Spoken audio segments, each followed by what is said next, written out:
कबुतरांना खाऊ घालणं हा केवळ प्राणीप्रेम नव्हे, तर आता एक सार्वजनिक आरोग्याचा गंभीर प्रश्न ठरला आहे.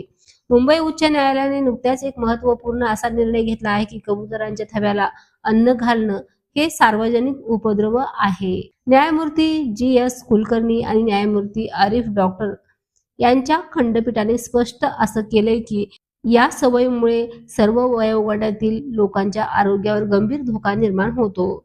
30 जुलै 2025 रोजी झालेल्या सुनावणीत न्यायालयाने बीएमसीला स्पष्ट असे आदेश दिलेत की कबूतरखान्यातील जमाव रोखा, अन्न टाकणाऱ्या विरुद्ध एफ.आय.आर. नोंदवा, नियम पाळले नाही तर 500 ते 1000 रुपयाचा दंड. आणि हो, मुंबईतील 51 कबूतरखान्यांना लगेच बंद अन्न करण्याचे आदेश देखील राज्य सरकारने दिले आहेत.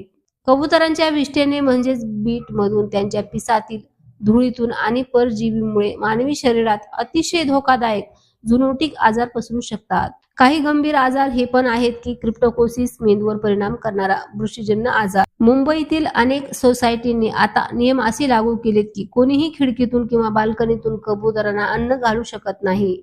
त्यामुळे लक्षात ठेवा, प्रेम करा पण विवेकाने. कबुतरांना खाऊ घालणं म्हणजे स्वतःच्या आरोग्याशी खेळणं आहे.